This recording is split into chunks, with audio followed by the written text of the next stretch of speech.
Oh, everyone, have you missed us? We've been gone for a very long time.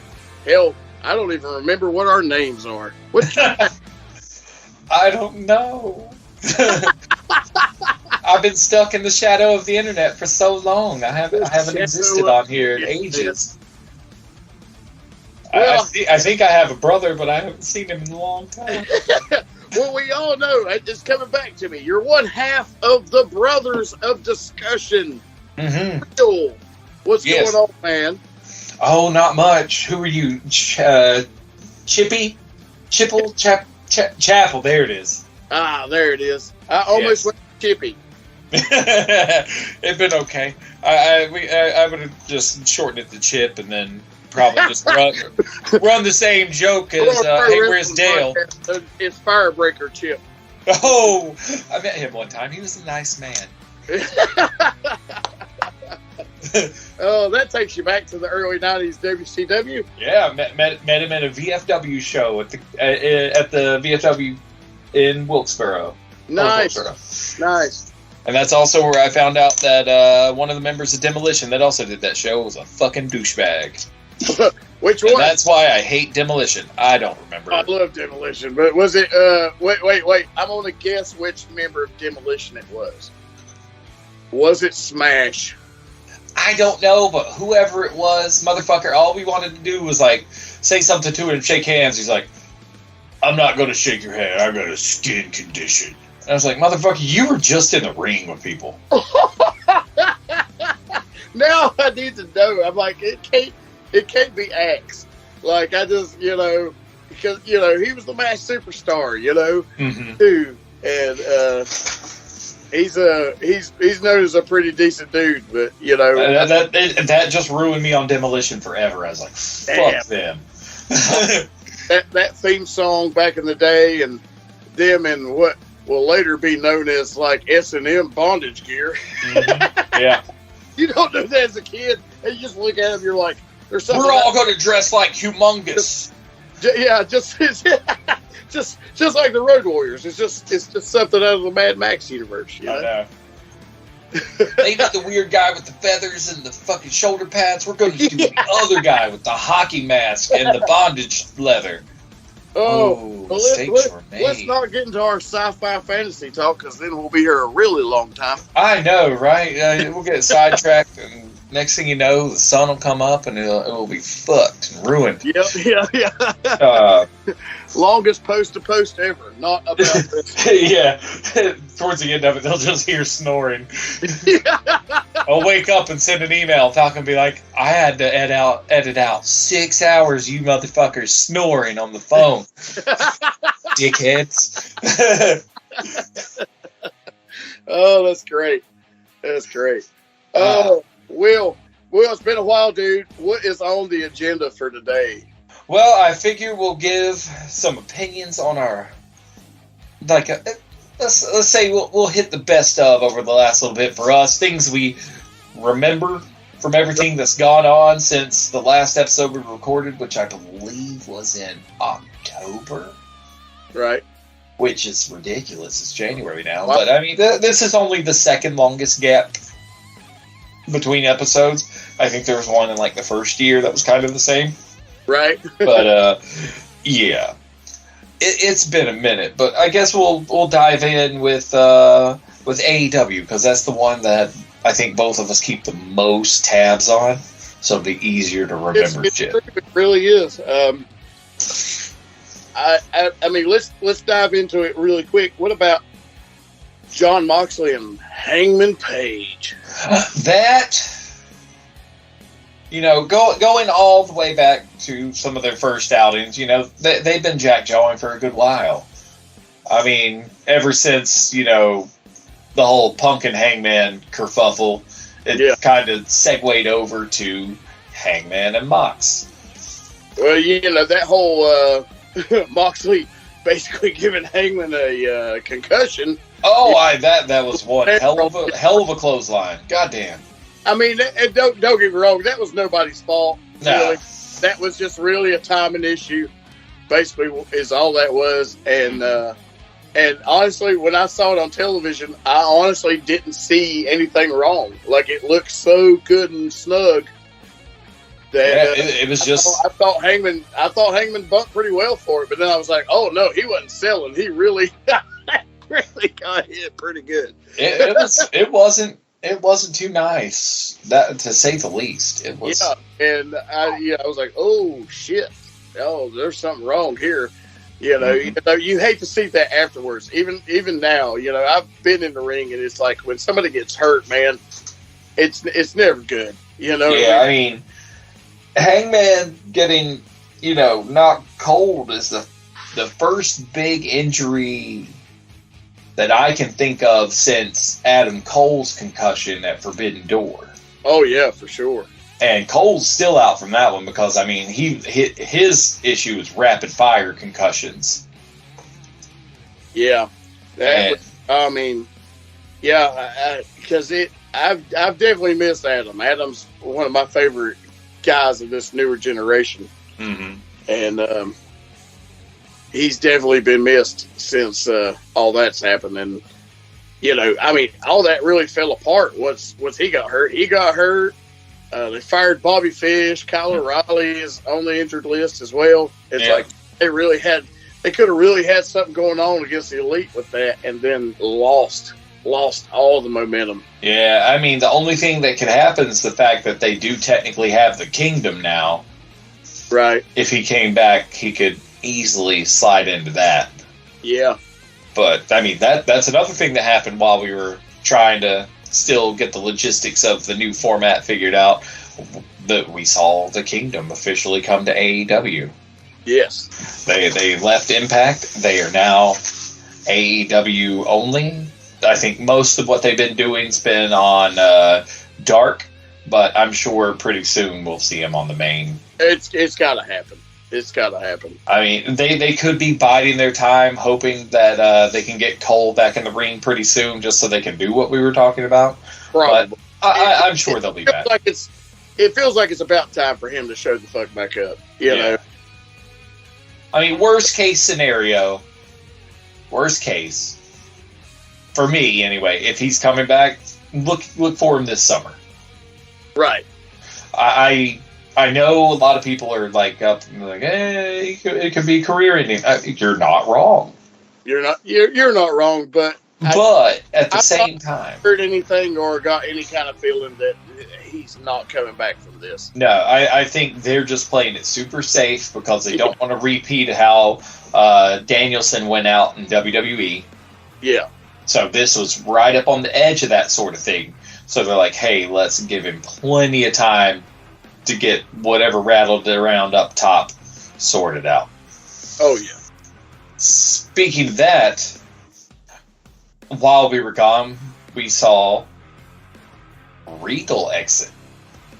Oh, and what an exit he did have, too. I know. I personally am sad he left.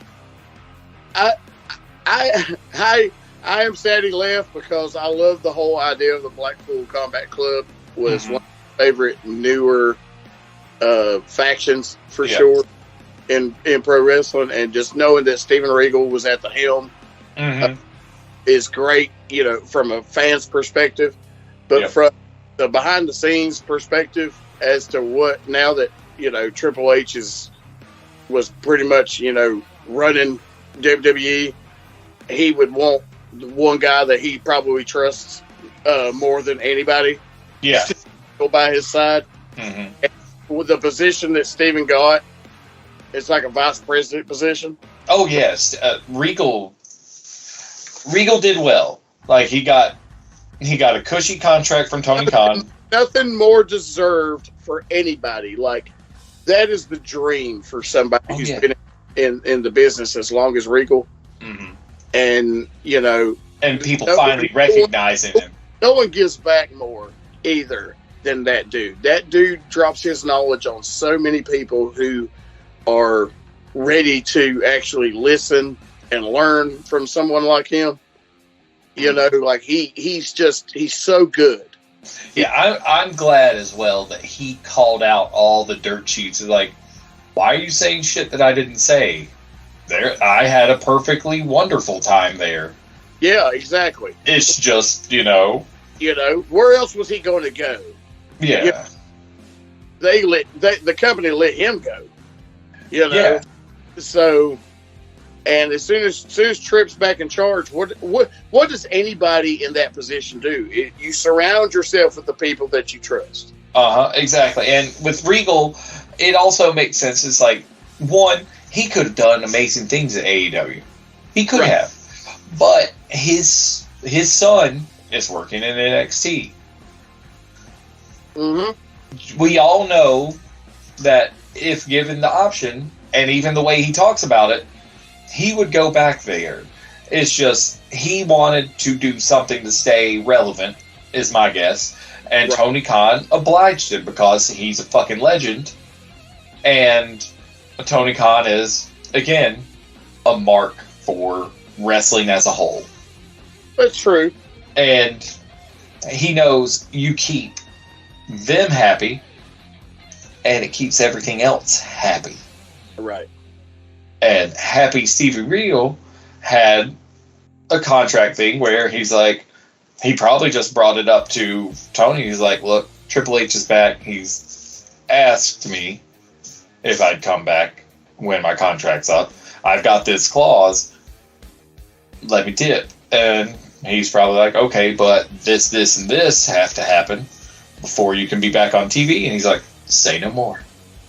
Well, that clause pretty much says he couldn't be an on-screen character. Yeah. I mean, there's that. Plus, I mean, it's that until next year when I think it's pretty much when contracts run out. Basically, he's just like, you got to write out the remainder of what you would have been contracted with us before you can be on screen again. But besides that, we don't care if you go work backstage. That's fine. Thanks for coming. Right, exactly. Yeah. But what did he do before he left? Put over the company's biggest heel. No shit. He did the job. Plain and simple. Yeah. There's no animosity there. He is a professional's professional. He definitely did it knowing that he was going to make MJF a bigger star than he already is. And first of all, there's no right now from the homegrown part of the company. There's no bigger star than MJF. I'm sorry, no. And I say homegrown because I know he built that character on the Indies and whatnot, and MLW, etc. From AEW's inception, from the talent they had from the very beginning, nobody is more of a star than MJF from that crowd. I'm sorry. And that is true. It's not Kenny Omega. MJF is so fucking over right now. It's insane. As a heel, I mean, he's basically become this era's Roddy Piper. I'm not going to say his Roddy Piper because there's only one Roddy Piper. Oh yeah, there's only one, but that's the closest. But I know where MJF's coming from, and I appreciate his dedication to the character that he's created. But there's nobody. I love the way I like his in-ring work. Mm-hmm. I like MJF's not going to take a fucking risk. Like a crazy Jeff Hardy risk or Darby Allin risk or anything like that. No. And he's such a smart worker, and I love to watch him because he is a good mix of the old school and a little bit of the new school, without being a fucking flippity-floppity acrobat all the time. Mm-hmm. And I mean no disrespect to that either, because I'm not saying that's easy by no means. I'm just saying, if that's all people see anymore, that's all people expect. Yep. And we've got to keep the idea that we have many different styles of pro wrestling here. Let's not just make one better than the other. Exactly. And but anyways, I digress. True enough. We gotta keep the train chugging along. Chugging along. Like right now in AEW, I mean, we could talk about your girl Jade Cargill. She still hasn't lost that title. Damn you. Still holding on to it. Damn. You know, I see big plans for her, but you know, it's still big plans for her. The only plan is just to keep pissing me off that she's still there. I like Jade. I think she's going to be something. She's going to be something, but I would prefer if I didn't have to see it happen. I think she's got everything to be a star, to be quite honest. And she just, you know, everybody wants to jip on her in-ring work. Hey, she's working with Daniel Bryan, and she's only soaking up as fast as she can. And it's true. I mean, she's leaps and bounds better than she was this time last year. She has not had the training nor the experience. And for not to have that and to be where she's been, I think she's done a hell of a good job compared to where most people would be in that position. Mm-hmm. And so, you know, I understand how green she is when I watch her. And I honestly was kind of surprised at the outcome of her and Nyla Rose, because I was like, you know, they were pushing Nyla to the moon there for a while. Mm-hmm. And then kind of dropped that. And then I kind of liked the idea of Nyla stealing the belt and creating. That was fun. That was a lot of fun. You know, it was a fun little thing, but it didn't last long. You know, and I was like, I mean, it definitely is something that had a shelf life. Nyla and Jade could have really had a nice program, I think. Mm-hmm. And, you know, because I think their styles would have complemented each other. And Nyla could have she could have took her through a good match, I think. I think they should have drug it out longer with Nyla taking a bunch of DQ losses. Yeah. Oh, yeah. And just pissing Jade off. It would have padded Jade's count. But Nyla could have then turned around like, the only reason your count's so high is because I was disqualified so many times. Right. You know? And that would have turned it into a whole different thing. For sure. Jericho has this losing streak going on. He just lost to Ricky Starks. Oh, even more than that. No, roll it back even further. He lost to Action Andretti. Yeah. Like, you know, it's like, I know they're going somewhere with this. There's an idea of what's going on with this losing streak, you know. And, I mean, I watched him and Ricky had a hell of a match. Oh, yeah. And, you know, Jericho's not afraid to put anybody over because what the fuck is it going to hurt? I'm Chris Jericho. Yeah. He put Orange Cassidy over and it hurt him not one bit. No. And they had like one of the worst matches in history. That fucking orange Mimosa Mayhem. Full of orange. The Mimosa Mayhem match. Yeah. Yeah. So much ridiculous. Remember, alliteration. So fucking ridiculous of a match. But of course, only Jericho and Orange Cassidy can have that kind of match. It's true. And they've never had another one since. I know, because you have to have those two. You have to have the bubbly and the orange juice. I mean, it's not. For those personalities, those two personalities, could you have that sort of fucking match? Not at all. But, you know, Jericho's still doing his thing. The Jericho Appreciation Society, you know, is still ridiculous to me. It's Chris Jericho, Sammy Guevara. Yep. And then a bunch of people that don't do shit other than Daniel Garcia.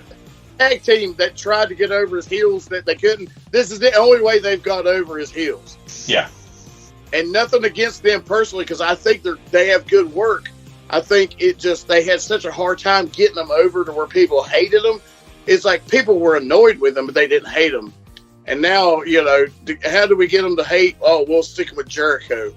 And you know, maybe we could get somewhere with that kind of heat. And then you got, what's his name? Hager? Yeah. Jake Hager. Yeah, you know, him and that stupid fucking... I like this hat. The hat, man. It's like, he's even been seen, like, wearing it, like, pumping gas in places. I think that's hilarious. Hey. Taking that the annoying heel route, like kind of what the Bucks have been the last little bit. Mm-hmm. But you know, we're just going to be obnoxious. Yeah. And it's funny because you always think of Jake as just a legitimate tough guy. And him to do silly shit like this, like, he don't have to do this. He's definitely just having fun. Oh, yeah. And he's probably at this point where he's like, I'm just going to come out here and have fun now. Mm-hmm. I've been serious for so fucking long. Why not? You know, Exactly. And honestly, I can't think of the name of the other two guys. Because didn't they just change their names? And, let's see, Daddy Magic. Yeah. Angelo Parker. No, Angelo Parker's Cool Hand Ange. Yeah. Yeah, Daddy Magic, Matt Menard. There's, I mean, 2.0. Their stuff in being the elite is entertaining. Mm-hmm. They have the ability to be entertaining. It's just like I'm finding the right thing. Like, this is the closest heat I've seen them have of any kind that's not like kind of silly heat. Yeah. And even now they're still kind of being silly, but just the fact that they're associated with Jericho and Guevara kind of gives them a little more heat. The heat they kind of needed, you know. They've never got the right kind of heat, I don't think. Mm-hmm. They have not got the kind of heat where people take them seriously. And now people will take them a little more seriously than they ever have. And these guys deserve it. They're working hard. They're working hard, man. So I want to see these guys afterwards, because we know this Jericho Appreciation Society is not going to last. It's going to implode at some point. It's going to implode at some point. Yeah, it's always going to be about like Jericho and Sammy and Jake.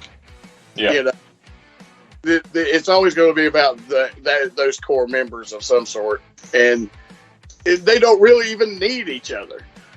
No.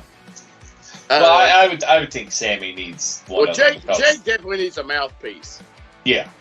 I mean, Jake's got everything else. He just don't have the promo skills. Mm-hmm. We can blame that on his speech impediment. Right.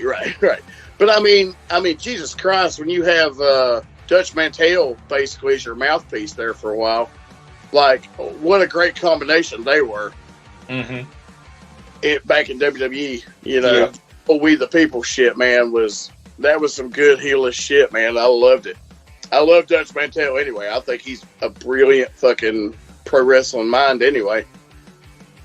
Which I don't remember. What was his name at that time? They give him so many names in WWE over the years. He was Uncle Zeb, you know, Zebekiah, you know, back in the day. I can't think of it, man. Jacob and Eli Blue with Uncle Zeb. And you're like, that's Dutch Mantell. Fuck. Dutch Mantell. I can't remember whatever his name was, but you know, I know they gave him another name. Let's see. All of his ring names: Chris Gallagher, Dutch Mantell, Dutch Mantell with 2 L's, Tex Dirt, Uncle Zebekiah, Wayne Cohen, Zeb Coulter. Zeb Coulter. That was who he was. He was Zeb Coulter. I guess he was still Uncle Zeb in some sort of way. Yep. They just gave him a full name this time. But I mean, my God, man, that dude. Nobody can get heat like some of these old school guys. Like, let's go back to AEW. My favorite thing right now going on in AEW, you know what it is? What? Fucking Jeff Jarrett. Jeff Jarrett. Look, his shit with the Acclaimed right now is great. Oh, his heat is so like it's palpable. Like, here we are in an era where people, you know, you don't get heat. Like, it's so hard to get the real heat. The best part. MJF was getting the heat, but now he's getting that, like, oh, we hate to love you, but we love to hate you. You know, there's still some sort of like an admiration. Yeah. Like, when Jeff does his shit, he's so Memphis. He's so good at getting heat that you legitimately don't like him. And the best part about it right now is you really, like, they found the perfect way to play social media and the internet against everything to where you can't tell what's real and what isn't right now. You don't know what in the fuck's happening. You're right. It's crazy, man. And there's so many unreliable narrators. They'll do it on the podcast, man. They'll start like doing some kayfabe shit on the fucking podcast, and you're like, come on. You know, I know they're trying to make it as real as possible sometimes. They were working pretty hard during the Ric Flair's last match shit. Mm-hmm. This is like the next time I've seen Jeff just kind of be, go kayfabe on that fucking shit. I know. And try to protect the business on his podcast, and it's like, okay, come on, Jeff. We all know it's a work, man. But he's so good. Like, I'll never forget this till the day I die. Was at a fucking TNA house show. A fucking house show in Winston-Salem. Oh, God. And Jeff come out, and there was this, we were pretty close. We were in like the third or fourth row, so we were pretty close. And this one drunk dude followed Jeff from the time he walked out all the way down the line, and he's yelling at him. I hate you, Jeff Jarrett. I hate you. And he yelled it the whole time Jeff worked, the whole match. And I never forget looking at my wife, and I was like, I just want to strangle this dude if you don't shut the fuck up. But at the same time, I was like, that's the kind of heat that Jeff gets. He gets legitimate heat. People don't fucking like him. Mm-hmm. And he knows how to do it properly. And then, but I listened to him on his podcast, and you're like, man, I love this dude. And I've always been a fan of Jeff's. But, I knew where he come from. And Memphis, man, was all about real heat, man. Mm-hmm. And they know how to get it. And it's something that I think a lot of today's talent can learn from. Because nobody besides MJF was ever getting any kind of real legitimate heat there for a while. Yeah. And, it's something that I think is missing. Mm-hmm. I'm definitely ready to see what's next. Sure. Oh, I'll tell you one thing. The way they've been doing it, he's given the Acclaim the biggest fucking rub. And I saw the Acclaimed at the AML show a couple of months ago in Hickory. Mm-hmm. Great. I mean, I've loved their heel shit. I'm a fan, So I'm ready to see where that goes, and I'm liking the rub from. I mean, I saw the tag team match, them against Jay Lethal and Jeff Jarrett, and it was great. It was a good little schmoz kind of shit because it was a no holds barred situation. Mm-hmm. They brought Satnam Singh came in, who accidentally got hit with the guitar, and I like that he didn't go down. He just went in the corner and kind of covered his face, right?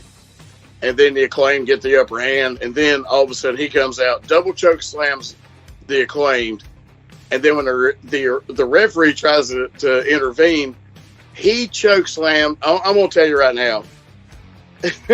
I know y'all. Back in the day when we started talking on this podcast, when you invited me on, we talked about Nia Jax giving what's her name some hard bump or whatever. Yeah. First of all, that referee bumped harder than any girl ever bumped for Nia Jax. Oh, fucking Aubrey? For Satnam Singh. Oh my God. Satnam gave him such a fucking hard, fast fucking choke slam. It made me go, oh, like it's hard to pop me on some of these bumps, just because of what I've done. Yeah. So when I seen it, I was just like, that was a pretty harsh bump. Like, the Acclaim didn't take a harsh enough bump as the ref took. And it looked brutal for television. And so, you think everything's over when it's not, and the Acclaim come out on top. It was such good storytelling. And that's something I like. I still love seeing. If you can't fucking tell a story in the ring, you have no business in the ring. Mm-hmm. And I'll never change my mind on that. To me, it's all about the storytelling. And that was one of the best storytelling matches I have seen in a long time. Until I saw, like Darby and Samoa Joe, by the way. Holy shit. Do tell. Well, I mean, it's a classic David and Goliath situation, which Darby, somehow, he's got that Rey Mysterio giant killer, feel to him around that time. But I mean, because Darby's fearless, but he doesn't he can't match strength with Samoa Joe, so Samoa just crushes him the whole match. Every move is devastating. Yeah. But, it's Darby's hometown, and, he's getting that whole hometown feeling for sure. He got in the Kahina clutch a couple of times and got out. I mean, every move he hit Joe with, he had to hit like, it had to hit like a Mack truck. Yeah. Some super move out of fucking nowhere. He hit him with 2 coffin drops before he pinned him. I saw that for sure. I was surprised because I was like, I really thought Joe would still come out. They would still just have Joe come out because I wasn't sure that they would end that double TV title reign just yet. I am surprised that went so quick because I was enjoying the King of Television angle. Yeah, I thought they were going somewhere else with that, and they still might. They still maybe will. Who knows? But as far as like a David Goliath situation, which most of the time I'm just like, it's how to make it believable. And not that it wasn't believable, but it was at least entertaining, and I didn't mind seeing it. And it's not going to hurt Joe whatsoever because, it took everything Darby had to beat Joe. And exactly. It's obvious from the beginning that Darby has to fight uphill to beat Joe. Mm-hmm, mm-hmm. And so that was just beautiful, and like most Darby matches, a train wreck, but in a good way. The only reason why Darby matches at times seem like they're a mess is because they're so fucking fast.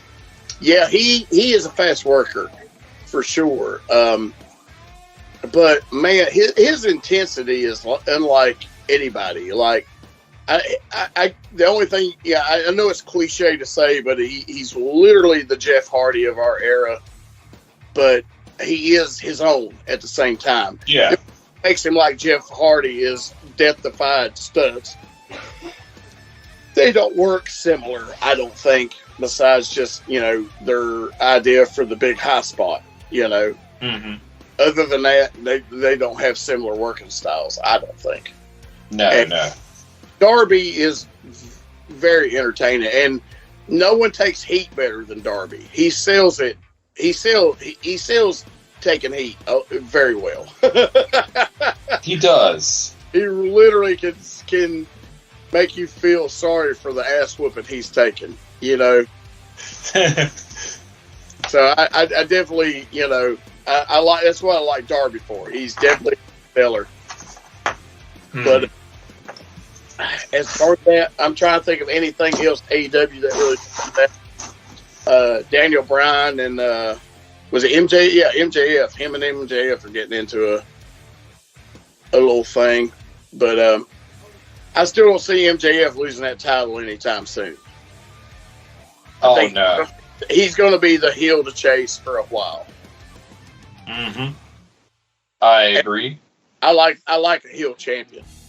I liked it when Jericho was champion. It's a hell of a lot more fun to watch some babyface work his way up to beating the big badass. You know what I mean? And so I'm ready for something like that to happen. Let's build some shit. And nobody's hotter than MJF right now as a heel. Mm-hmm. And I mean, a cool heel at that. He can say anybody can say what they want, but I mean, wrestling fans love him because they know how hard he's fucking working at this shit. Oh, no doubt. I mean, he annoys the shit out of me, but he's supposed to annoy the shit out of me. I know, but I mean, I can tell the story where I met him in person many times, but like, he's always on. He annoys the shit out of me, but his annoyance is slowly getting more varied in its formula. He's not dipping into the same well of insults all the time. Right. And that was part of my problem at the beginning. I was just like, dude, you do the same fucking cuts every time. I mean, and I'm glad that got worked into a Ricky Starks promo, too. Because, I mean, he's still bad about it, but he's getting so much better about varying up his, insult tactics and the way he goes and getting people to, pop off at him. Right. And now, and how dare the Pebbles say anything about MJF? Goddamn. Yeah. I mean, I love Ricky. I love Ricky. Sorry, he's going places. I fucking love Ricky, man. He's great. Ricky's got it. He's a small dude, but he's got it. Well, seeing him from NWA to now, because at first I didn't quite get Ricky Starks. I know. He was hard to figure out when he was in NWA. It was hard to figure out, like, where are you coming from? But, like, he really blossomed in AEW, I think. And I agree. His talent has really come, a long way from the first time I saw him to now. I'm very happy for the guy, for sure. Oh, yeah. There's, Beyond that, there's only like a couple other small things that I want to hit on. One is another throwback to the past. Fuck yeah, I'm super happy that Juice Robinson got signed by AEW. Oh yeah, I did hear about that. I'm excited to see what they do with Juice. That's a whole nother story. Didn't he have a heel turn in New Japan? Yeah, he had his heel turn a while back. It was at one of the earlier pay-per-views this year, sorry, not this year, but early 2022, late 2021. Right. Because I saw him as a member of Bullet Club when he came to DC. Yeah. And he was in that match against Ospreay and everybody, and won. I think I talked to you about that, all that.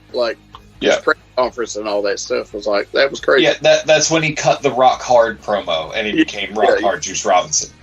So this is definitely interesting. I want to see where they go from here. I hope that he keeps his tie with Bullet Club because he needs it. Right. It really, really works. And to me, having someone in Bullet Club come into AEW from time to time, I think is almost a goodwill move with New Japan. Right. But the other thing is the announcement that ROH is getting a toy line too. Yeah, that's definitely interesting. And I haven't seen a list of what the first series of it will be yet. But yeah, I know. I don't think they've released that just yet. But I know. I mean, love him or hate him, Pat Hour, the guy that runs the operation for the AEW figures over at Jazzwares. He made the announcement like it's coming, but he didn't say who's who. The only thing. Like again, I've said it before on here, but his only downside is he really is way too big a collector himself. Right. And that's one, it's a good thing because he knows what we want. But two, it's a bad thing because he's also a speculative collector who buys shit up that he thinks is going to be worth something in the future. Right. And in turn, he transitions that thought process into all these fucking chase and limited edition figures that the AEW line is just fucking in a glut with. Right. It annoys the fuck out of me. Of course it does. Someone who mods all these toys and stuff like you do, these figures and stuff, man. I'm sure you see all kinds of stuff. And it's something else, but I mean, don't get me wrong. I love the fuck out of their figures. I find the Jazzwares figures to be more fun to use and mess with than the WWE figures. Like I haven't bought a WWE figure in God knows how long. Right. Most likely, if I buy any more, it's going to just be ponying up for those Ultimate Edition figures. Because I mean, they're slowly redoing everyone in that, and it's a far superior figure to what they already put out. But that's neither here nor there. But those are two things that came out over our sabbatical that I thought about. Now, from there, we'll pop back over to the new and seemingly improved WWE. Oh man, there's so much been going on, man. I know since we've been gone, we touched on it way back when we were wondering what the fuck's happening. And I don't Did we talk about Clash at the Castle? I don't remember if we did. I am not sure if we talked about it on the show. Let me look and see if I've got it. Because all I know is, if we go back that far, what a solid little pay-per-view that was. It was only like 6 matches, if I remember, and it was a solid little show, man. It felt very old school in the sense, like most of everybody shined in their shit. Except, I think we might have talked about it because didn't Ronda Rousey wrestle? Liv Morgan. Yeah, Liv Morgan. Jeez. Yeah, right here. I found the notes from way back where we made our predictions about Clash at the Castle. So we definitely talked about it a little bit. A little bit, but yeah, we made our predictions. I'm sure. Yeah, that was in September, so we definitely hit that one. I mean, I know it's been that long, but I mean, that was one of the best pay-per-views. Something like that, which was like the first real. It made me like really take a look at what's going on that Vince wasn't a part of. Oh, I know. I know it wasn't the first, but it was definitely the first one I paid attention to. Yeah, I liked the whole idea of the whole show was good from the point of view of. I'm not just a casual WWE fan. Like, I was entertained as a wrestling fan watching it. Yeah, I was super entertained by it, and you know how I am when it comes to that stuff a lot of times. But there is some sad news on the horizon. Apparently, Vince has made somewhat of a comeback, and apparently up for sale. Upshots to this. Yes, WWE is up for sale. It's almost guaranteed from multiple different sources that I've seen online. It's up for sale, which is crazy. It's the end of an era. It's the end of the family-owned business, more or less. Even though it's a corporation, that family still owns controlling interest in it. The downside is because it's such a huge company now, like Stephanie and Shane, etc., they can't do like their daddy did and buy it off of. Yeah, I know. That's what I was saying. You figure it was somehow Stephanie would be able to buy it off of, I mean, it would have to be some sort of crazy thing where she'd have to get other people to invest in her to get the capital to do it. He couldn't afford to buy. Like, you got to think about when Vince bought it from his father. Yeah, like, his father didn't just give it to him. No, he paid a bundle for it. And think of the time period of what he probably paid for it. And it would be still nowhere near what it would be worth today. Exactly. It's an apples to oranges comparison. And it's so crazy. Yeah. I mean, the main thing is Vince is kind of, it almost seems in a way like pettyish. It's like Vince is like, fuck my kids. They decided they didn't want, to do things my way. Well, fuck them. No inheritance for them. But that's sort of the way it feels at times. I saw a funny meme about it, and that was just a piss poor paraphrase of it. But it's got vibes like that. Oh yeah. Now I'll say this: if they sell, there's tons of people looking at it. I mean, even AEW's parent company, Warner Discovery's looking at it. Right. That would be ludicrous if they threw up enough money to get it, and then you had AEW and WWE owned by the same company. It would create some odd stuff, but I also think it would create a lot of crossover. That would be something, but WWE has, only recently have they they never really acknowledge anybody else's history besides their own. Not since once Triple H took over, and as of recently, that's really finally started to happen.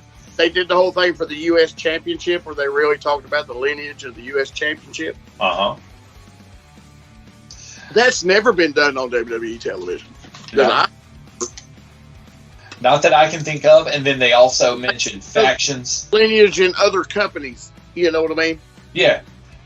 I much appreciated that as a wrestling fan more than anything, and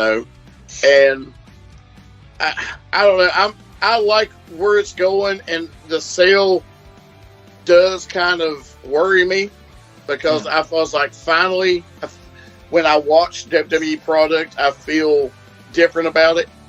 Yeah. And I feel like it's definitely coming more from a worker's perspective. And yet still being the, like, number one sports entertainment company. Yeah. It's like, let's be real, it's still sports entertainment. But let's not forget where the fuck we come from, you know? Exactly. And I enjoy that a lot. And, you know, and I like the storytelling a lot. Like I'm trying to get with, I love that Bray Wyatt's back, and I'm trying to figure out what the fuck they're doing with him. I think they're trying to fucking sandwich in every goddamn weird idea that they've ever tried to get through with him into one fucking huge magnum opus, whether it be good or bad. Well, this Uncle Howdy character, I'm pretty sure is his brother. There's no way it's not Bo Dallas. It's got to be Bo. Because he looks like, when you see him with the mask on, you're like, shit, that looks like Bray. And I'm like, fuck, that's Bo. That's Bo Dallas. You know? I mean, look at, like, people put up the side-by-side comparisons with all these other people, and if you look at just the hairline of the goatee, yeah. it's the exact same hairline that Bo Dallas has when he sports his goatee. Yeah. The exact same. It's like, I like that they've got him, Bray, like, working the angle with LA Knight. Mm-hmm. And, because, LA Knight has been destined for WWE for way too long. I wish he'd kept the Eli Drake name. I do not like LA Knight, but I didn't figure they would have kept the Eli Drake name at all. I know. I wish they had, because it works. They're going to trademark him the minute he comes in. That dude's got charisma out the ass, man. No shit. And so I'm just ready to actually see them work. This whole build-up shit's been going on for way too long. I want to see some solid work from the two of them in the ring. And I'm just waiting for that. Like, this build-up to whatever's going on with Bray is just taking forever. It's like, look, we've waited long enough to get Bray back into this shit. Let's go ahead and get some shit going, you know? Mm-hmm. And we know it's going to be weird. We know it's going to be out there. I mean, Bray's literally the only otherworldly character since The Undertaker, you know? Yeah. That most of us enjoy seeing. I mean, some people don't, you know, and that, whatever. I look at it like, I know where he comes from. I know his family of pro wrestlers, basically. And I know that this guy physically can do things in the ring that entertain the fuck out of me. And he can do anything sports entertainment wise and entertain the fuck out of me. So, I'm just ready for some sort of fruition. It just seems like it's just taken forever for it to get anywhere. Yeah. And I just don't think it's needed. You know, we've had enough of Bray Wyatt for the past, 12 years. So he's definitely, I think he deserves better than they've ever given him. Because he's one of the only guys that, you know, when I see his work, I'm like, oh man, every little mannerism means something to this dude. Oh yeah. He has his entire gimmick down to a science. Oh yeah. Hands down. He knows exactly what he's going to do. He knows which direction his fucking pinky's going to point at any moment. It's absurd, the attention to detail that he puts into what he does. Oh yeah, for sure. The downside is, much like I've read, is just he is his own worst enemy, and part of the reason is the same things that make him so good. Right. He's too far down the rabbit hole, so to speak. Right. And has a tendency to forget where he's going. He gets lost in the minutia and forgets the big picture. And that could be a fact. I just, like, I've always felt like they've always dropped the ball with him. They've never really give him what he's worked hard to deserve. They put the title on him for what, a minute? Yeah, and at that time they shouldn't have. I mean, he was so over with the crowd, man. I mean, just the regular White family shit was so over. Mm-hmm. And, I always thought they could have done much better with him. Yeah, I mean, all you have to do is listen to the crowd. I mean, think about, like, Kevin Owens.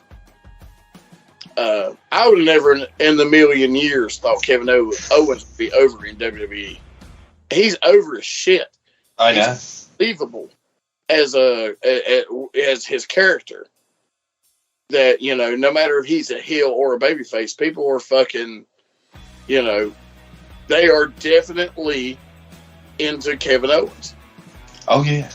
And I've been one of them. I mean, when he was Kevin Steen, man, he started around the same time I did back in the day. Mm-hmm. And I'm like, shit, that could have been me. I mean, look at that guy. He's wearing a sleeveless T-shirt and shorts. That's basically me. Think about the same amount. Yeah, that's me. You just needed to be in Canada, man. He uses a package pile driver. So do I. Oh, what? One of the things is I did have a move I did that no one was doing at the time. My idea was to go to the corner and look like I'm going to do the Fader bomb, but I'm going to drop an elbow. And when Kevin Owens did it years later, I was like, now I look like I'm marking him because everybody sees him do it on television. Mm-hmm. And so I can't do it anymore. I remember when he started doing it, I was like, fuck, I can't do that move at all anymore because now they're going to think I'm marking him. Yeah. Especially because of my actual look and everything. I was like, fuck, I can't do that anymore. Damn you, Kevin Owens. Be part of my repertoire. For giving me hope and stealing my thunder at the same time. Right. You rat bastard. You bearded bombshell, you. But, back to anything WWE, honestly, I mean, I haven't seen anything that's like wowed me yet, but the actual big shows have been great. Things have been clicking, and the big thing is Trips has gone on a rehiring spree to beat hell. And who can blame him? Oh yeah, he's rectifying many a mistake. I mean, hell, just today, I believe it's been all but confirmed that Chelsea Green's re-signed. She's just waiting on creative to debut. Really? Yeah. That's cool. And people are immediately assuming that means Matt Cardona's going to come back. And it may. It may, but I think Cardona's not going to go back for a while. Right now, Cardona is flying high on his indie shit right now. No shit. He's even said, he's like, hey, I'm not saying I won't ever go back, but right now, I mean, I'm having a grand time. That time has just got to be right, and yeah, right now, man, he's hot on the indies. People want to hire him. Mm-hmm. He's a draw. Yeah, and I mean, from anything from GC, I mean, his shit in GCW has been brilliant as far as I can tell you. I think he's damn near worked every company that's not WWE, with the exception of like New Japan. Just that fucking with the hardcore fan. You know what I mean? Oh, I know. Love it. When he, like last year, the year before, whenever the fuck that was, when he came out in the fucking robe. Yeah. And no one expected that shit. I was just like, what the fuck?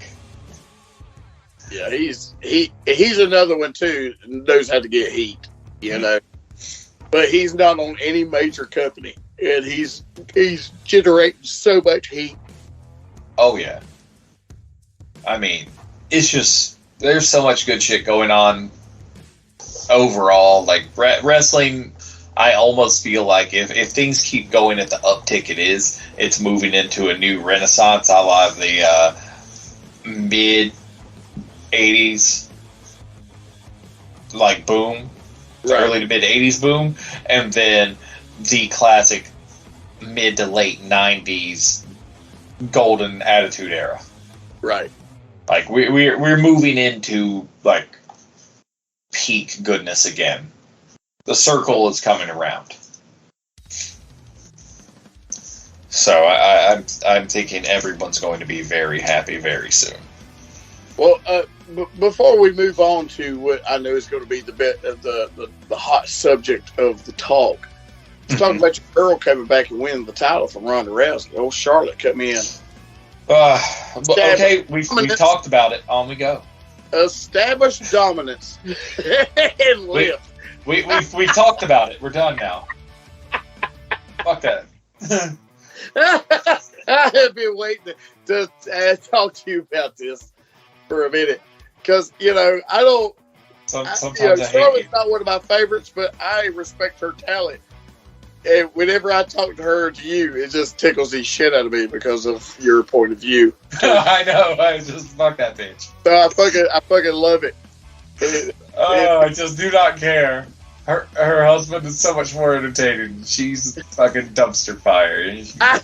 I'm sorry. I think she's great, for that. But, I will always say that I would love to see her in other situations. I'd like to see her in like a AAA match or a New Japan match. I mean, it'll never happen. Theoretically. What would it have been like had she not had the Flair name to carry her through? I don't think, but see, she's got talent. Flair name is one thing, man, but you cannot take that girl's work away from her. That girl, like I said, she's got talent. She was not just handed everything. You know what I mean? Like, you can't be just handed everything. For me, this is the way it works. It's like, without the Flair name, had she gone into the business, even with the talent, would she have gotten as far, or did the nepotism open the door for people to really notice the talent sooner before she had time to burn out trying to get there? It's always a bad thing, brother.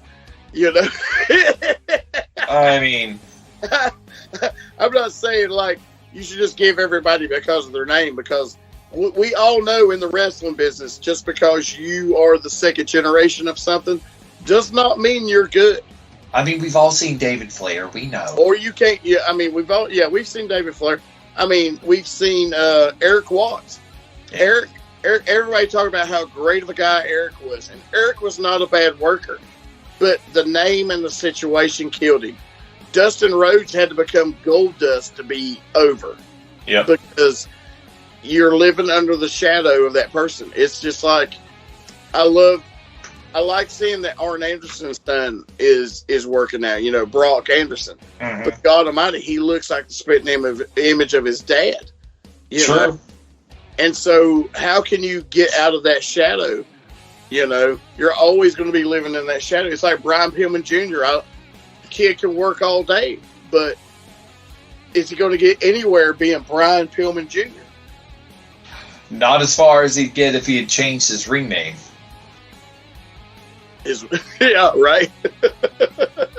Yeah, it's true. It's the same way with Brock. I mean, well, technically, I think Brock could go somewhere just like doing that because, I mean, he's the spitting image of his dad. I mean, you're going to see it, and you're automatically going to start drawing comparisons. And if he works half as good as his dad, I mean, he's made.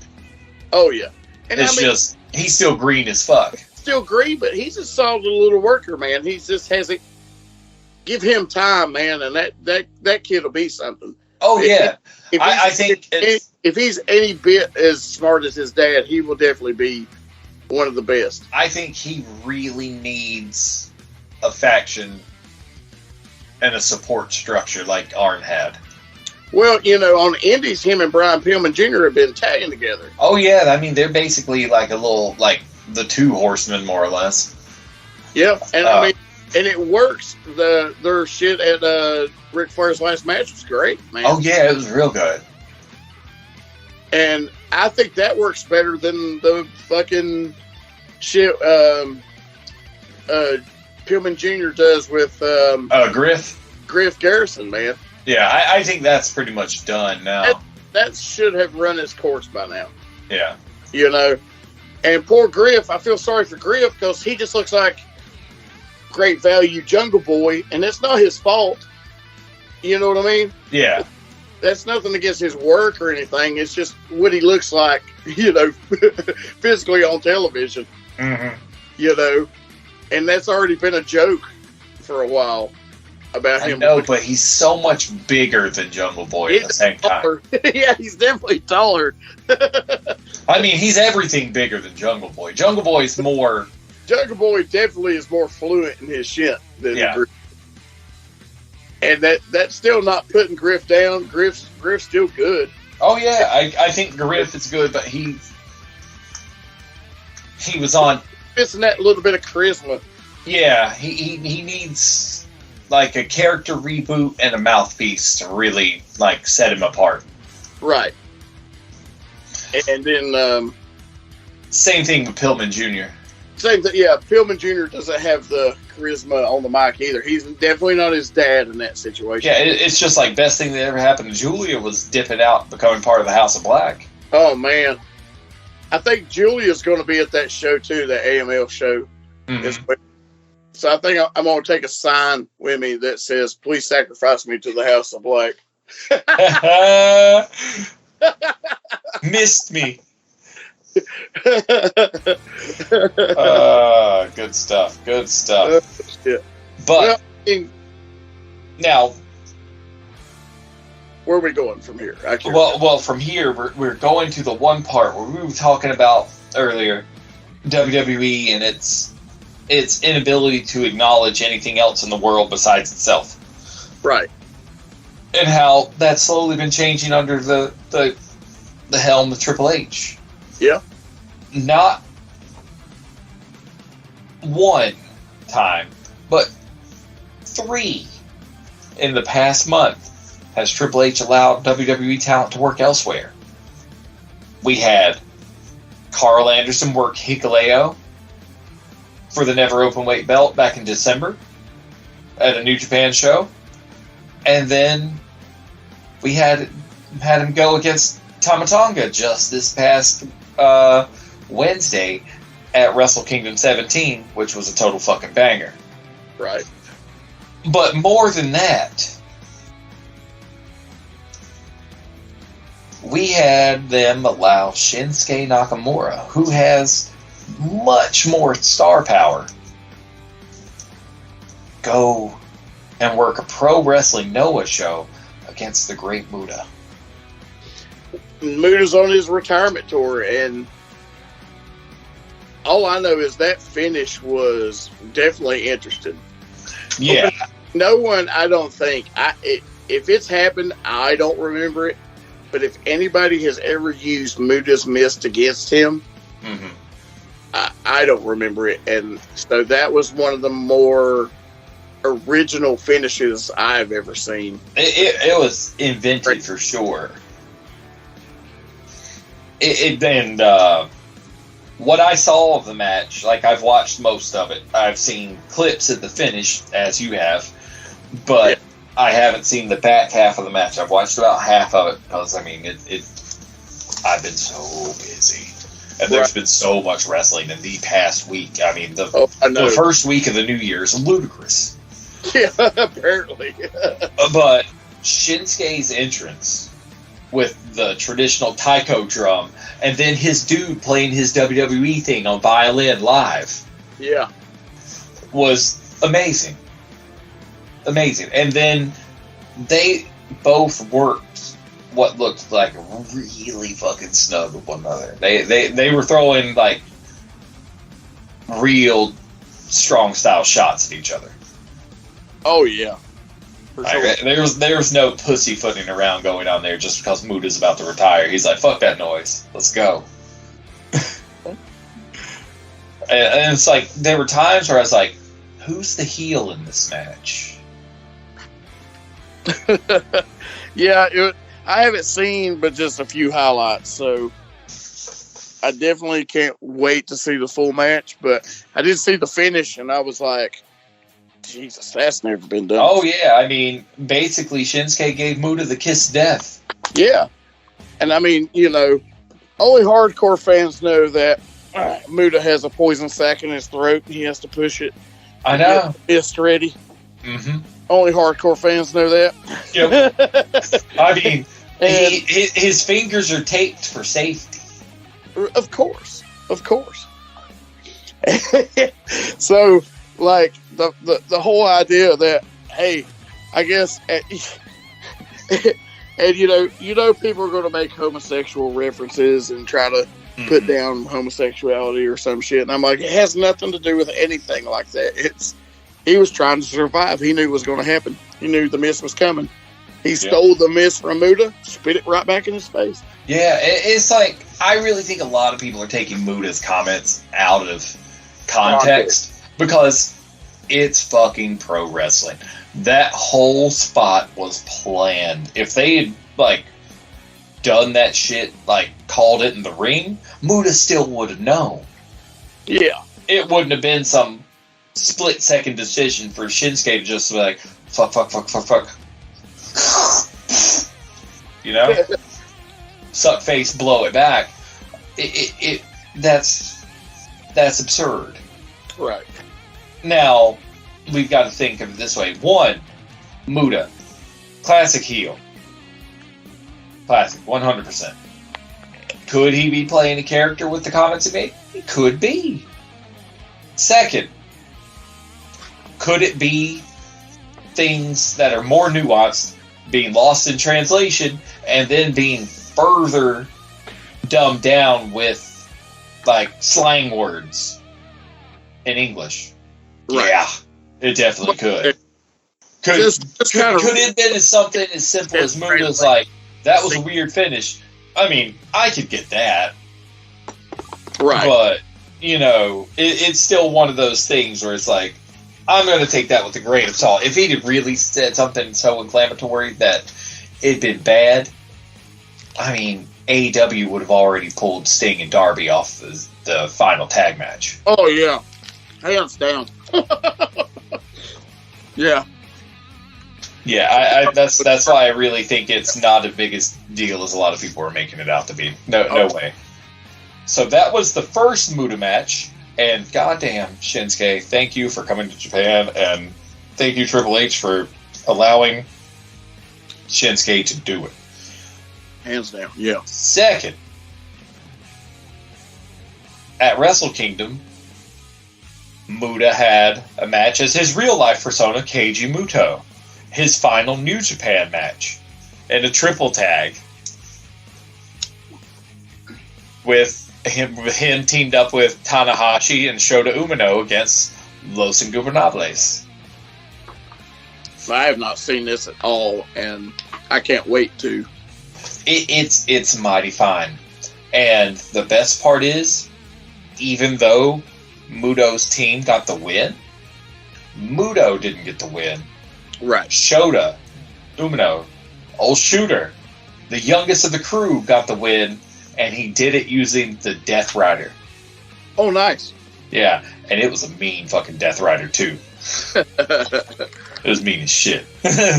I was like, oh, Lil Mox, you still got it. You know, Keiji Muto is a great Muta. He looks really good for his age. Oh, yeah. And they had everyone at fucking ringside doing announcing. Goddamn, or was it Masahiro Chono? Was Chono in? Yeah, and Masahiro Chono and there's a Sunny one too, I think, right? Masahiro Chono, because Muta was. Yeah, Muta was. I think Chono was. Liger was at ringside. Oh, nice. Just because. And a bunch of other people from Muto's past were all at ringside for this. But the fact that there were a couple people from NWO Japan was pretty sweet. Hell yeah. I mean, this is an end of a great fucking legacy right now. Mm-hmm. Yeah, his final match is in February, I believe. I never got to see Muta live, but me neither. And as a kid, watching when I saw him come in and like decimate Sting, yeah, like as a kid, you're like, this guy just destroyed Sting. I know. Who is this guy? You know what I mean? It's like no one destroys Sting. I know. That's what I mean. He's had a storied career. He really has. Like, I mean, everyone that knows the Great Muta knows him from the NWA WCW days. Oh yeah, I mean that's how I got introduced to him hardcore. Yeah, and anyone else, like once you go further than that, you realize it's like after that, it's all fucking New Japan. Yeah. Oh yeah. And his shit in New Japan was hard as fuck too. Well, when he started doing the masks over the paint, I was just like, what a smart thing to do. Don't have to paint my face every night. I just get this form-fitting mask, and it still has my face. My mouth is still exposed. The mist isn't just, not his mask that he wore at the Noah show. If you look at it, it's his red face paint, and then the top is stylized slick back hair.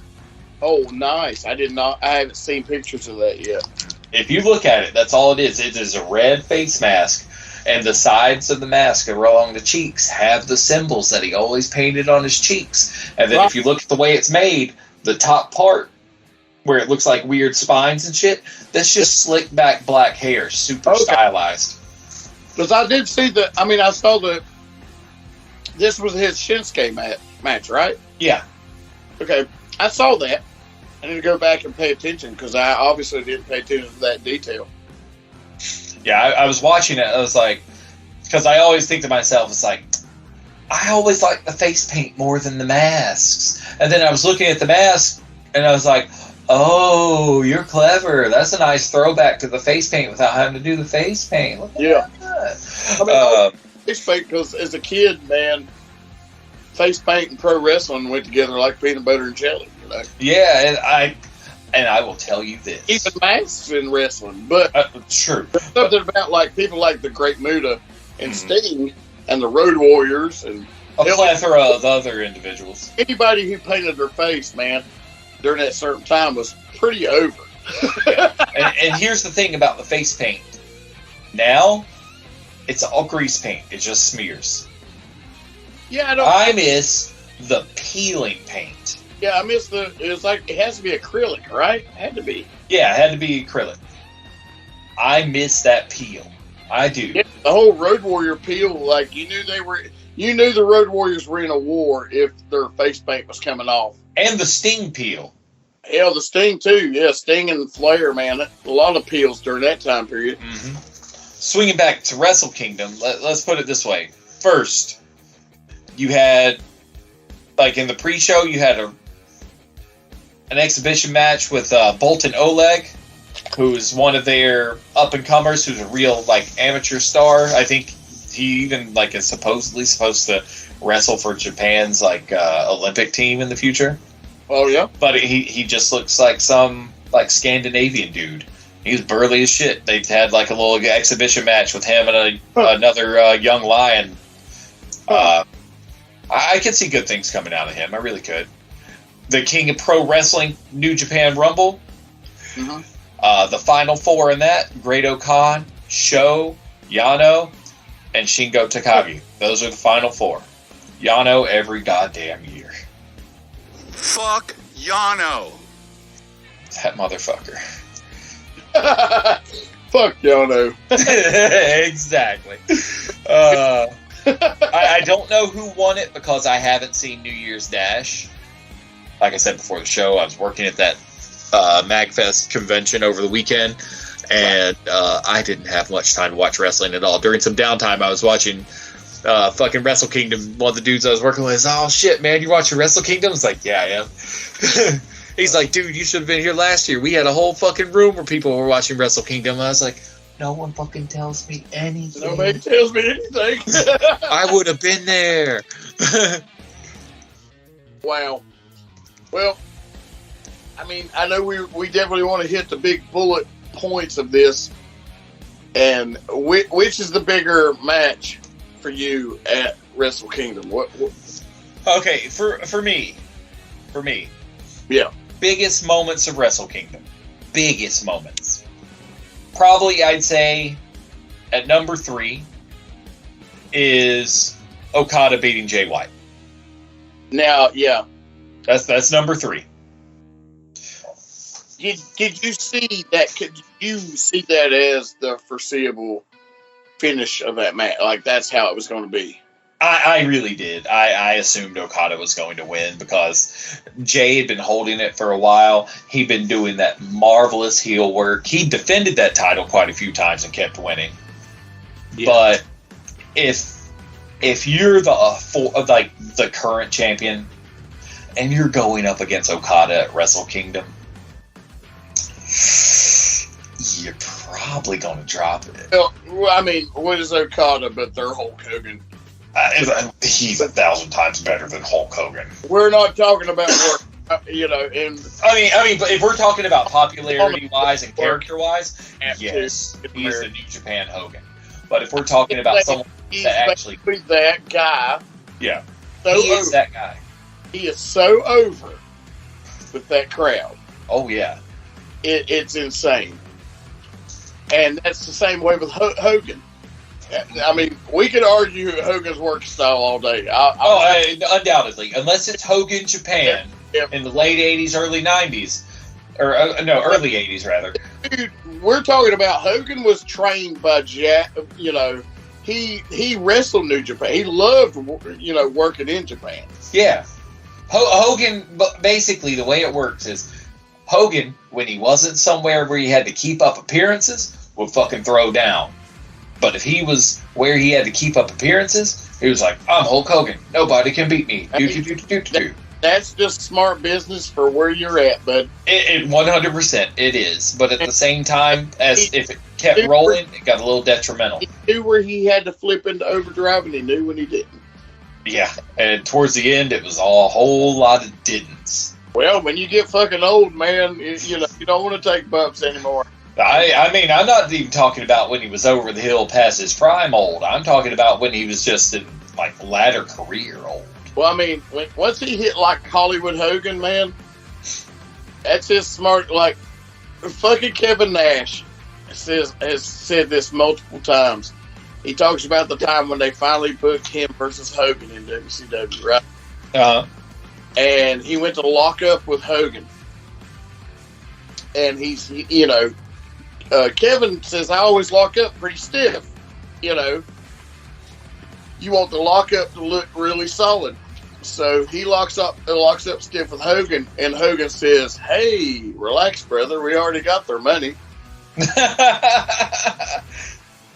And he's true. He's right. You know, line up, dude.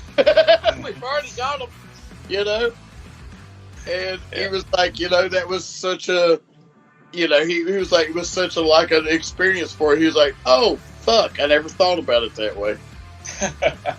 And Kevin's a pretty business savvy dude, you know. Yep. I mean, Hogan's business savvy as well. Oh, Hogan's the most business savvy, you know, by far. I mean, nobody's had a career like Hogan. Nobody. I mean, everybody. I'm a Ric Flair guy. You know, grew up, it was Ric Flair and Hulk Hogan. I mean, I grew up. I can definitely tell you, I was a Hogan man, but at the same time, I was also a bigger fan of the Ultimate Warrior than Hogan. It was Hulk Hogan, and when he was in NWA, it was Ric Flair. Mm-hmm. And when you get to that early '90s, where Flair's actually in WWF, man, that was like I was like, oh man. That Saturday night's main event when it was like Ric Flair and The Undertaker versus Hulk Hogan and Sid Justice. Oh Jesus! I knew Sid was going to turn. You know what I mean? You just know it. Mm-hmm.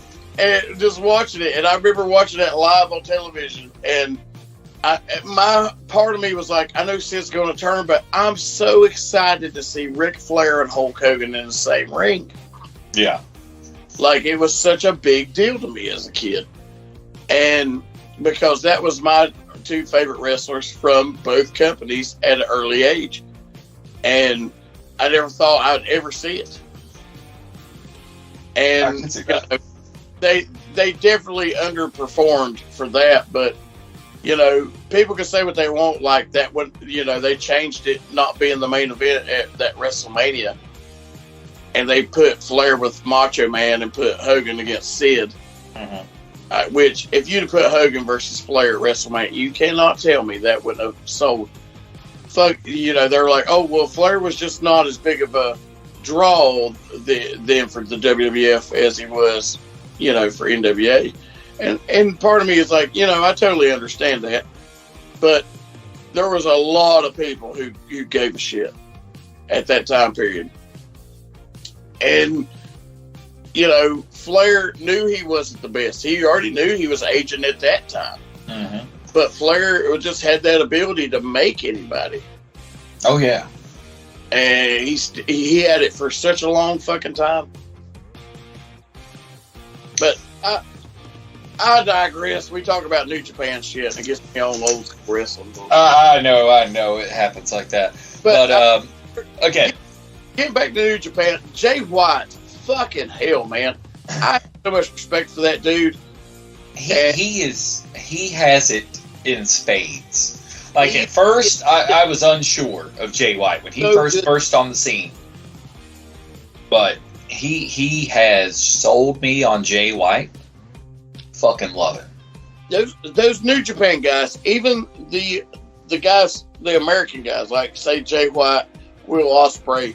I'm just saying, like, guys like him. I'm saying, like, the American guys. The foreigners. When I see them, like, come to, like, AEW or anything like that, I could already see a stylistically change.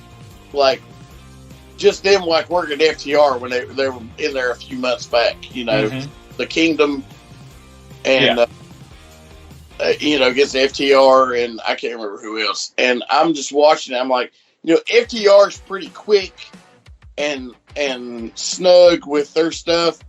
And then you watch, like, guys who've been working New Japan. Like, when I'm watching them work with Ospreay, I'm like, they almost look like in slow motion compared to this. New Japan, if you watch their shit, they are so fucking fast when they get into, like, an exchange of things. Yeah. Like, they don't miss a fucking beat. No, like, it's crazy how fast they go. And I'm just like, holy shit. I was always trained to make it look... You always make it look like you're going faster than you are. And shit is a lot different nowadays, but when I'm watching these guys wrestle, AEW guys, I'm like, they are almost like a millisecond faster than FTR. And I think FTR is one of the best. I mean, AEW guys are 1,000 times faster than WWE guys. Yeah. And so when you think about New Japan, you're like, Jesus Christ. These guys are on a whole nother level. I know. And so when they come to somebody else, you're like, they got to be feeling like they're taking a little bit of time off, in a sense. Mm-hmm. All I'll say is Jay White is definitely one of the best pro wrestlers in the world, I think. Agreed. I think the only thing going against him, and the reason why he probably hasn't been scooped up in some places, is he's a smaller dude. I mean, truly, that's not a big deal now. But in the realm of when he could have been easily scooped up by WWE, they wouldn't have done it because that was. I'm glad. I mean, I would rather see him in a AEW position. Oh, for sure. He would. And because he actually be able to work and have the best matches. You know what I mean? It's like, I don't see them making Jay White anymore in WWE. No, not at all. I mean, the most I could see them doing maybe is trying to pair him up with some more of the former Bullet Club people. Right. That's it. And then that'll just be like a sterilized Jay White because he's a really good fucking promo. He can sound like he's the cockiest, most sure of himself person in the world. And then if he loses a big match, he can sound like it is the end of the world for him and his career without coming off as contrived and over the top. And he just has that believability as being he's got that heelness down. and so that's why that was number 3, because it was amazing, but it's still number 3. Number 2 of the best moments of Wrestle Kingdom. Here we go. Is Mercedes Monet's debut. Oh, really? Number 2? Number 2. Number 2. Number 2. Fucking bullshit made number 2. Number 2. Now, her hair may have made number 2 because that was bitching. That her hairstyle was. It probably would have been higher than number 2 had things gone a little different with the number 1 slot and had her appearance not been completely spoiled. Oh man! But really, there's not another match that I'm even looking at the card right now. There's not another match on here or moment on here that ranks that high. Well, first of all, I will not have an opinion until I see her work. I'm going based on moments, not so much match. Now that is a moment. I mean, because you did say moments. She looked fucking bomb. I mean, she looked great. Indeed. But then she tried that new finishing maneuver, and I don't know. I guarantee you, she probably just hasn't got the kinks of the new maneuver out yet. But yeah, I mean, she fucked it up, but they kind of saved it. It's just, you know, I could also chalk it up to rust. I mean, shit, she's been out of the ring for a minute now. I just don't see them trying some move like this that is a little more intricate than what her normal finish is. I mean, I can't think of any finish of hers besides the bank statement. Yeah. And so, you know, this is something and I'm guessing she wants to do something new, and I get that. That's great. But you think you could have, worked that out match? Another thing people don't understand is, and not that she hasn't wrestled in front of a lot of people.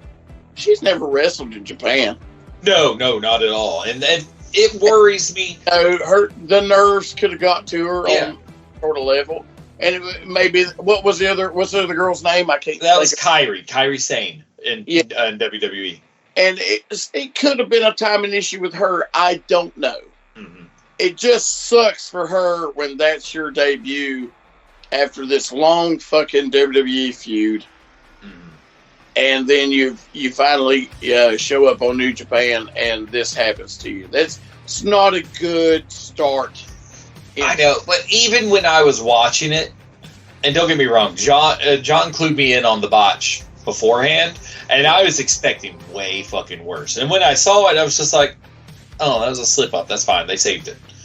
I mean, I wasn't even mad. I was just like, that kind of sucks that you didn't get that super, like crispy, like went off without a hitch moment. But fuck it, that's life. Yeah. And I've definitely seen worse debuts. I mean, fuck, we all know about the Shockmaster, but that's neither here nor there. But look at how that's worked out for him now, where he gets to go to these cons and say, hey, I'm the Shockmaster. And people are like, oh, I want my picture taken with the Shockmaster. I know, it's so bad, it's good. You know that somebody did that to him on purpose because they didn't want him to get over. Yeah. You know somebody fucked him. And so many years he had to, he still wrestled there for a little while, but then he finally, he just left wrestling, And now he can make money off of a fucking botch. Yep. Fucking insane. I know. And he didn't deserve that botch. I mean, Jesus Christ. We saw. I mean, Tugboat was a good wrestler, or Typhoon, if you Typhoon, But, yeah. I mean, going back to it, though, that's my number 2, because if I'm looking at the card, there is not a single other match in there that really... There was nothing. Deserves it. I mean, all the matches were pretty strong. I've not watched any solid bit of it. But yeah, I mean, first, things I was happy about. 1, TJP and Francesco Akira beat Leo Rush's tag team. Fuck Leo Rush. Why do you not like Leo Rush, man? I just don't. The motherfucker has no, like, allegiance to anybody when he works for them. He's just like, oh, you didn't do something I like? I'm leaving. Because this is the second fucking time he's been to New Japan with the same sort of outcome. Who knows how long it's going to be? I mean, I wouldn't be surprised if he's like, I retire from New Japan again because he didn't win the junior heavyweight titles this past week. Right. I mean, TJP and them retained. Leo Rush and Yo lost.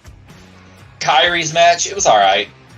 The FTR versus Bishamon, which is Goto and Yoshihashi. Yeah. It was just a clash of timing. Like, something about that match, something was off the whole time. Was it a terrible match? No. But it wasn't one of FTR's best, and it wasn't one of the other guys' best. And we all knew, and the thing is, we all knew FTR was going to drop it. I can't imagine it not being good. I just can't. When you watch it, you'll see what I'm talking about. Right. And we all knew FTR was going to drop those belts. It was a foregone conclusion. They're on their losing streak, and then all the AEW haters are like, they're coming back to WWE. They're not. No. They're not re-signing with anybody right now because they're having a blast doing what they want to do and working how they want to work. They're going to go work the fucking indies probably and have a hell of a time. And then they'll decide where they want to go next. Oh, man. They just are. You know. They're having a damn good time. The next one, Zack Sabre Jr. versus New Japan's clone of Shibata, Ren Narita. Little Shibata. Right. Because Ren Narita is now finally back from excursion, so he's now a full-blown wrestler in New Japan. He's no longer a young lion. He's got a nickname already, and I forgot what it was, sadly. But anyway, Zack Sabre Jr. versus him. That was a straight-up strong-style match. It was actually very, very good. ZSJ won. He won the new NJPW World Television Championship. So he's the first title holder for that. Right. And he, after the dissolution of Suzuki-gun at the end of last year, he joined TMDK with Mikey Nichols and the other guy. Oh, shit. Whose name I can't think of right now, sadly. Right. It's in my mind. But he's part of TMDK now. So he joined a whole new faction. Then, the match that let me down the most, Carl Anderson and Tama Tonga. And that should have been great. It should have, but it's just like neither one of them felt like their heart was in the match. That's strange. You know, I remember feeling that way about, it was like, one of the ECW One Night Stands. I think it was the first one. Mm-hmm. And it Eddie Guerrero versus Chris Benoit. And it should have been like one of the greatest matches on the card, right? And I don't know what happened between them before this match, but it was one of the worst matches on the card. Mm-hmm, mm-hmm. And it looked like two guys who didn't have chemistry when you absolutely knew they had chemistry. Yeah, it was weird, man. It's like, it should have been a great match, but there's just something about it that just didn't jive. And then the finish was such a bad gun stun from Tama Tonga. Is like, when he kicked out, honestly, it looked like the match was going to keep going, because when he brought it down, it looked like Carl Anderson pushed him away at the last second to, like, detach from the move and laid down flat. But then Tama scrambled over and rolled him over and pinned him and got the 3. I was like, what the fuck is this? I was like, that just looked like shit. And it wasn't even a way where you could camouflage the shit. It was fucking obvious that they fucked up, because it was caught dead on camera. The moment it happened, I was like, you can't even, like, fucking explain that away. Like, there was no saving that. And that made me sad, because overall, even with like a few missteps, you know, it was still a great Wrestle Kingdom. But that right there killed that match for me. I mean, luckily it finished. Like, the finish is what finished it. But, you know, it still killed it. I lost it. Well, what is number one? Every part of the Ospreay and Omega match. I've only seen highlights, and the highlights I've made me hurt. Goddamn, was that not the... That match was full of fucking stiff shots. Oh my god. And just... Stiff shots and mean spots. Ability to do that style of wrestling and still tell a story between these two guys. The promo before at the press conference, Ospreay, man, pulls at my heartstrings, and I'm like, this dude's a heel. What is he? He's coming, and he's still coming up the underdog. He's the top dog. Showing his hatred towards Kenny. He's just vulnerable and showing, you know, like where his mindset has been since COVID, and then like they actually work. You know, he tells that whole story about not seeing his friend after one of his best friends dies. He had to watch stuff on a phone because of COVID and shit in another country. And you're talking about how much he has sacrificed over the years. And, you know, he's basically just going to lay everything out on the line. And, you know, a part of me is like, you know, Kenny's been part of the culture over there for so long now. Yeah. And, you know, honestly, I'm looking at it like he's going to give Ospreay the rub here. I really thought Ospreay was going to beat Omega. I 100% did. And then Omega getting the win, I was like, oh, damn. Wow. You're like, wow. So, you know, they've got to drag it out just a little more. They've got to do something. Oh, I mean, if it's one thing New Japan does well, it's grudge matches.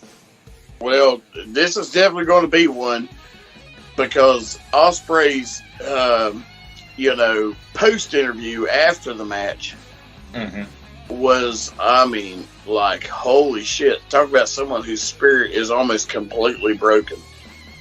Yeah. But give you that little bit of, like, if I can't do this by, you know, this time, then I'm done with this.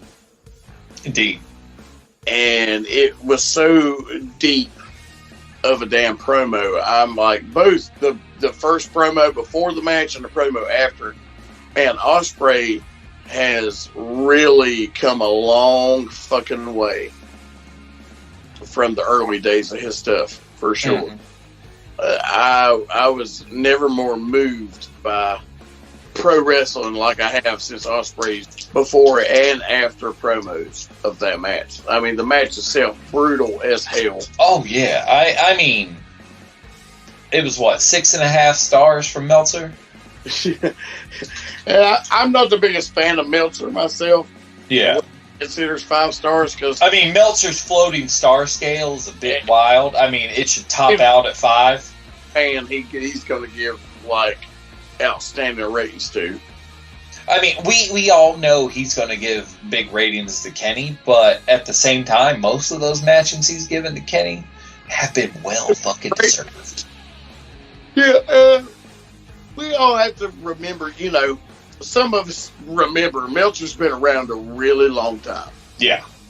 He's been privy to a lot of shit. There's a lot of stooges who give him a lot of information. Some information true, some of it's bullshit.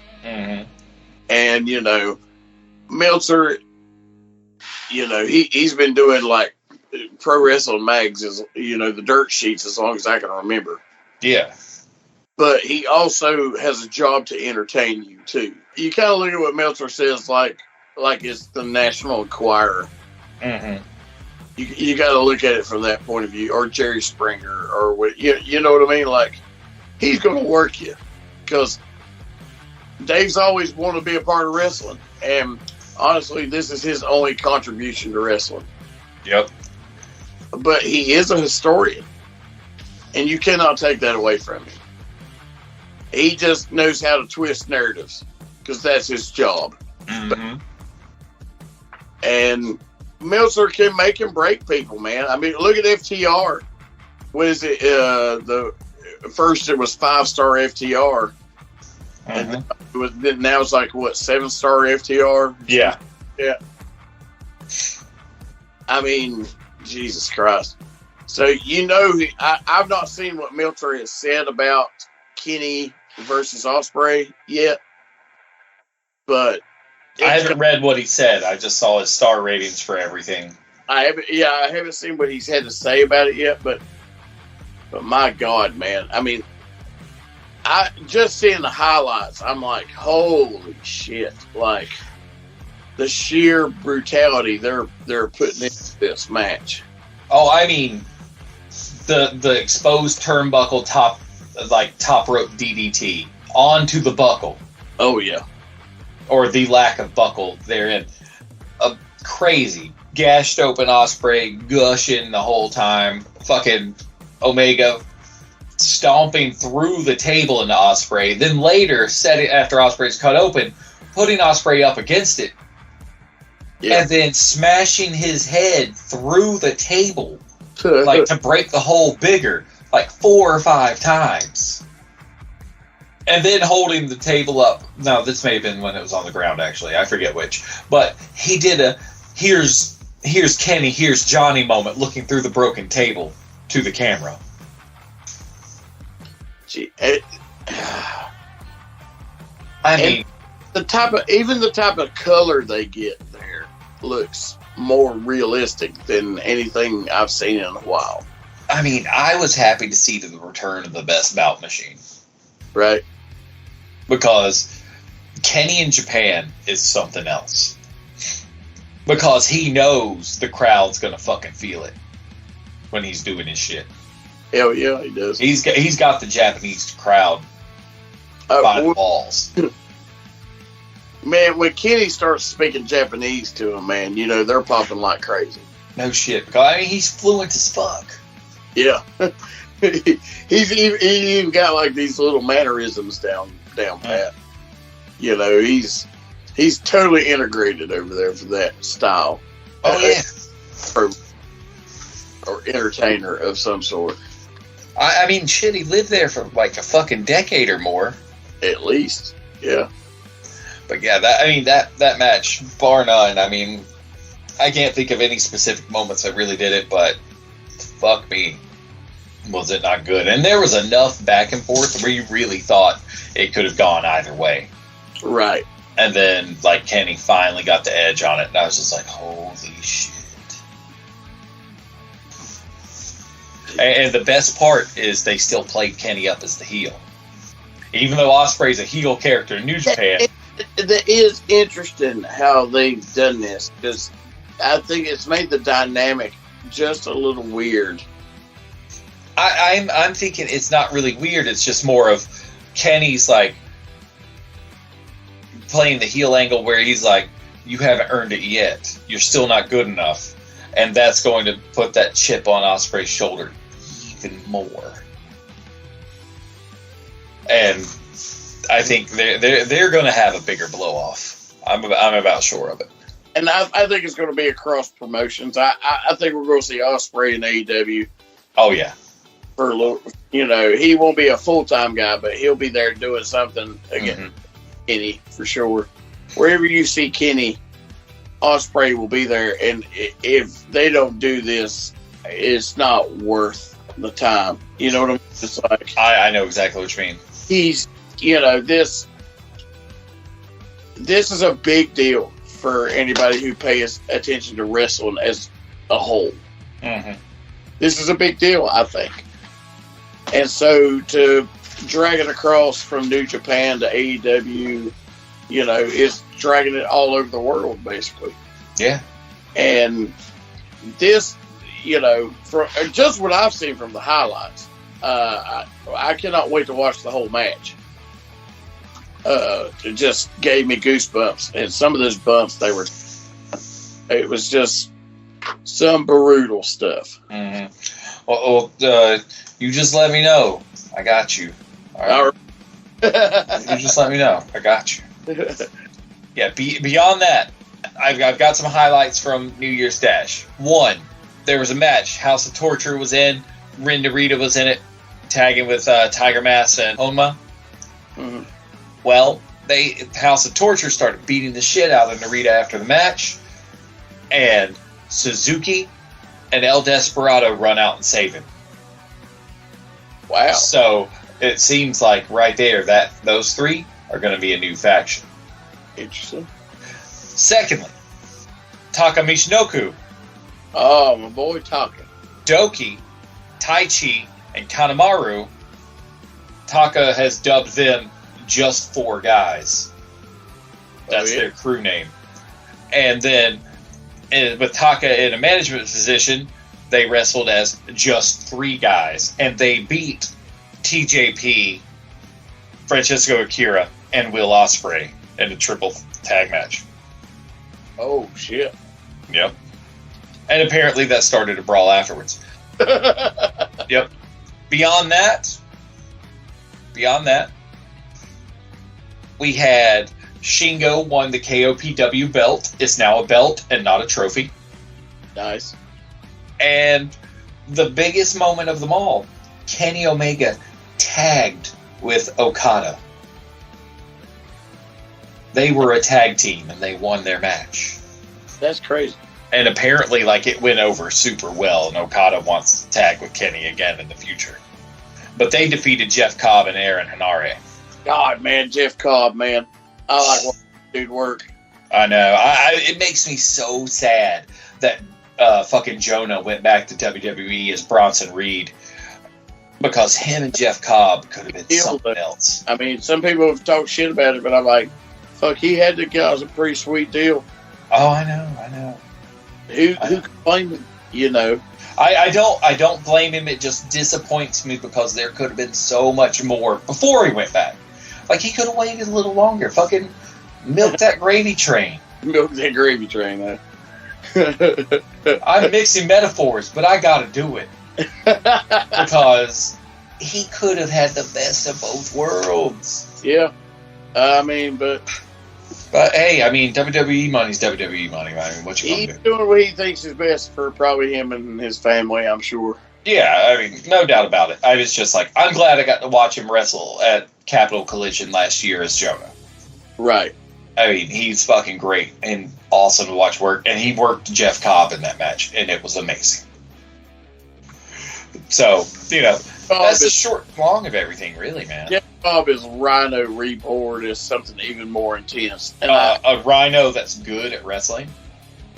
I like Rhino. I mean, don't get me wrong, Rhino's fun. But, I mean, if you're going with technical prowess, who's better? I mean, he's not, Jesus Christ, he don't have to be fucking Kurt Angle, for Christ's sakes. But he's a fucking solid worker. He's a powerhouse, and he fucking sells. And I loved his ECW work. Again. Yes. But I'm saying Cobb is more at Cobb is the unholy union of Kurt Angle and Rhino.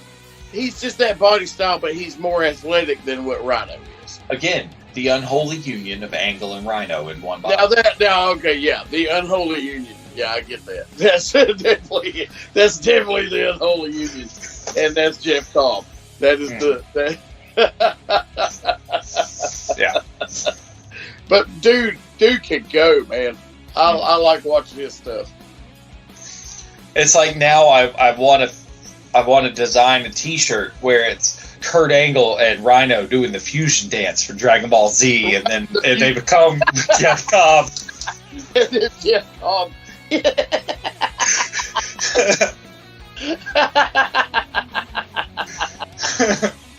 Oh man, all us nerds are laughing now. Man, if we had fans that made artwork for the show. Yeah, that would be great if somebody made that artwork. I know. Oh man, but yeah, it's been a hell of a time, and I guess tentatively we're gonna not come back as heavy duty because we got to do work on the new angle for the show. we should hopefully try to get some of that going before too terribly long. But we'll try to come back at least on a bi-weekly to monthly basis, just because weekly is a bit of a drain on everybody. Right. But we're going to come back. We'll try and do a little more open-ended conversation. Maybe some things that just a little different. We'll hit some news, but maybe we'll just have some good conversations. Get real basic with, we'll do some top tens. I don't know. I'm not really. I'm joking and not joking at the same time. It's one of those things. But I'm just glad we got a good conversation in. I know, it was a good time. It's been so long. I almost was like, man, what? It's been so long since I've done this. I was like, damn, these Mondays off have been great. Yeah. But, yeah. It's been a slice, everybody. We're coming back. Don't worry. All 5 of you that may still, listen to old episodes. I haven't seen any in a long time. We coming. Those of you that interact with the Facebook page, like some of the other wrestling news pages that have started liking the posts that I share. Hey. Thanks. Big ups to T-Pain for following me on Instagram. Hey.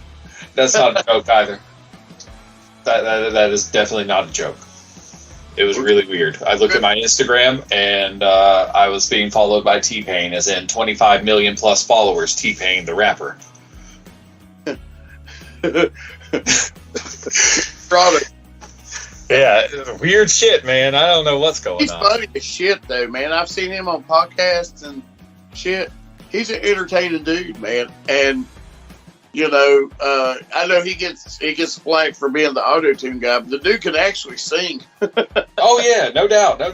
But it just came out of the blue. I was randomly doing something. I was like, what the fuck, T-Pain? Crazy.